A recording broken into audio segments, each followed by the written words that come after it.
നമസ്കാരം. ഞങ്ങളൊരു കളവ് കേസ് തെളിയിക്കാനായിട്ട് വന്നതാണ്. KPFA ജില്ലാ ഭാരവാഹികളാണ്. എൻ്റെ പേര് ഉമ്മർ ഹാജി, ഇത് സലീം, ഇത് ബഷീർ കല്ലട.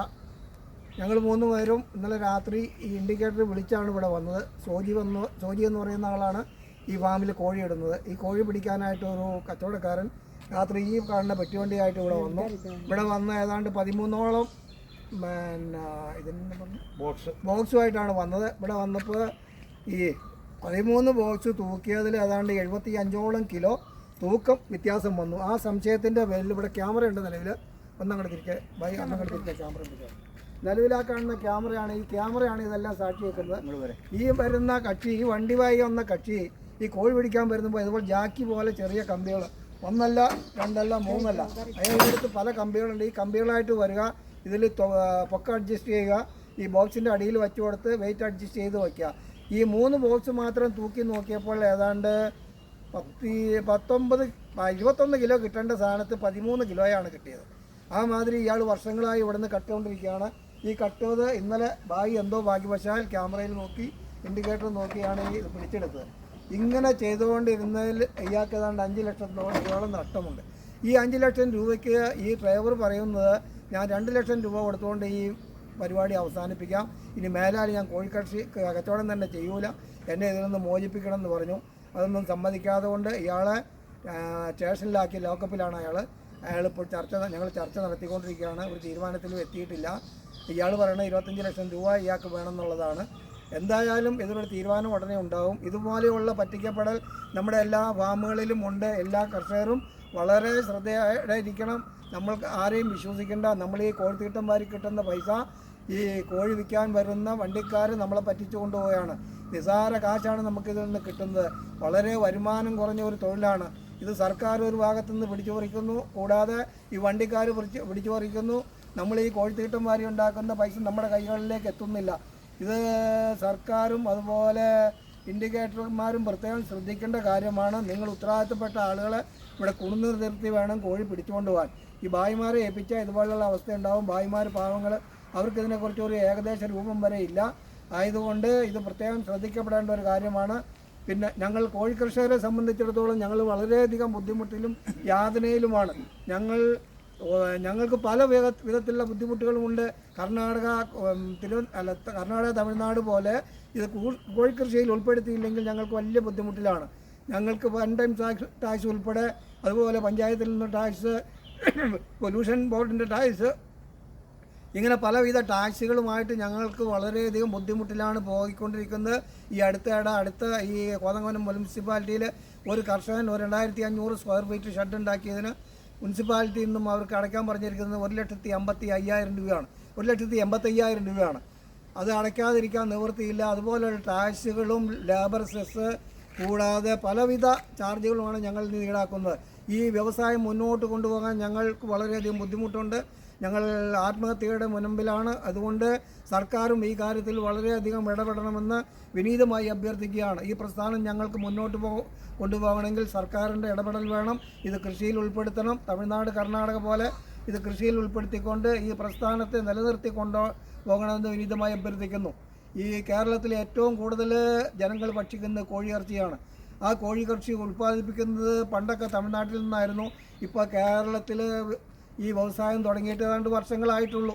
കാരണം ഇതൊക്കെ റിട്ടേൺ ഗൾഫുകാരാണ്. ഗൾഫിൽ പോയി രക്ഷയില്ലാതെ തിരിച്ചു വന്ന് ജീവിക്കാൻ വേണ്ടി 50ഉം 60ഉം വയസ്സ് പ്രായമുള്ള ഞങ്ങളെപ്പോലുള്ള ആളുകളാണ് ഈ കോഴി ഫാം നടത്തുന്നത്.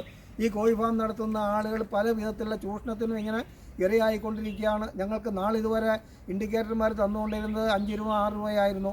ഇപ്പോൾ ഞങ്ങളുടെ KPFA എന്ന കേരള പോൾട്രി ഫാം അസോസിയേഷൻ എന്ന സംഘടന നിലയിൽ വന്നതിന് ശേഷം ഞങ്ങൾക്ക് അല്പം ഒരു മാറ്റം വന്നിട്ടുണ്ട്. ഏതാണ്ട് 8 രൂപ തോതിൽ ആവറേജ് ഞങ്ങൾക്ക് ലഭിക്കുന്ന ഒരവസ്ഥയിലേക്ക് എത്തിയിട്ടുണ്ട്. ഇത് ഈ സംഘടനയുടെ ശക്തിയാണ്. ഞങ്ങൾ ഈ സംഘടനയെ അണിനിരന്നതിന് ശേഷമാണ് ഇങ്ങനെയുള്ള നേട്ടങ്ങൾ കിട്ടിയത്. എന്നാലും ഇതുപോലുള്ള ബുദ്ധിമുട്ടുകൾ ഞങ്ങൾ അനുഭവിക്കുന്നു. ഞങ്ങളുടെ ആ 100 കിലോ ഒരു ദിവസം ഒരാൾ കട്ടുകൊണ്ടേ കഴിഞ്ഞാൽ ഞങ്ങൾക്ക് കിട്ടുന്ന ഈ 6 രൂപ അല്ലെങ്കിൽ 8 രൂപ വെച്ച് നോക്കുമ്പോൾ 840, 10,450 രൂപ ആ ഇനത്തിലും നഷ്ടപ്പെടും. ഡെയിലി ഇങ്ങനെ വന്നുകൊണ്ടിരുന്നാൽ ഞങ്ങൾ വളരെയധികം ചൂഷണത്തിലിരയാവുന്ന ഒരു വിഭാഗമാണ്. അതുകൊണ്ട് ദയവ് ചെയ്ത് ഞങ്ങളെ ഇതിൽ കൃഷിയിൽ ഉൾപ്പെടുത്തിക്കൊണ്ട് സർക്കാർ ഞങ്ങൾക്ക് അനുകൂലമായ ഒരു തീരുമാനമെടുക്കണം. കൃഷിയിൽ ഉൾപ്പെടുത്തി കഴിഞ്ഞാൽ പശുകൃഷി, കന്നുകാലി കൃഷി, അല്ലെങ്കിൽ പോർക്ക് കൃഷി, മീൻ കൃഷി പോലെ പല കൃഷികളിലും ഉൾപ്പെടുത്തി കഴിഞ്ഞാൽ ഞങ്ങൾക്കിതിന് സബ്സിഡി മുതൽ കറണ്ട് കാശ് മുതൽ പല ആനുകൂല്യങ്ങളും കിട്ടും. അതിന് സർക്കാർ, ഭരിക്കുന്ന സർക്കാരും വരാൻ പോകുന്ന സർക്കാരും തയ്യാറാവണമെന്ന് വിനീതമായി അഭ്യർത്ഥിക്കുകയാണ്. 12 കോഴിയാണ് ഇന്നലെ 12 ബോക്സിലാണ് കോഴി പിടിച്ചത്. ആ കോഴിയുടെ ഇന്ന് റിലീസാക്കിയത് ഇപ്പോഴാണ്. കാരണം കോടതിയിൽ നിന്ന് ഇപ്പോഴാണ് ഉത്തരവ് വന്നത്, പോലീസ് സ്റ്റേഷനിൽ നിന്നും കോഴിയെ തിരിച്ചിടാൻ വേണ്ടി. അപ്പോഴേക്കും കോഴി ചത്തുകൊണ്ടിരിക്കുകയാണ്. ആ 12 ബോക്സിൽ കോഴി മൊത്തം ചത്തു പോകുന്ന അവസ്ഥയാണുള്ളത്. ഏകദേശം 2.5 കിലോ വെയിറ്റുള്ള കോഴികൾ ഇങ്ങനെ ചത്തുകൊണ്ടിരിക്കുകയാണ്. ഈ കിടക്കുന്നതിൻ്റെ സാമ്പിളാണ്. അപ്പോൾ ഇതുപോലെ വലിയ നഷ്ടം ഇവിടെ വന്നിട്ടുണ്ട്. ഇതിനൊക്കെ ഒരു പരിഹാരമുണ്ടാക്കാൻ വേണ്ടി ആവശ്യമായ നടപടികൾ സ്വീകരിക്കണമെന്ന് ആവശ്യപ്പെടുന്നു.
രണ്ടരത്തിൽ പാടുന്നുണ്ട്.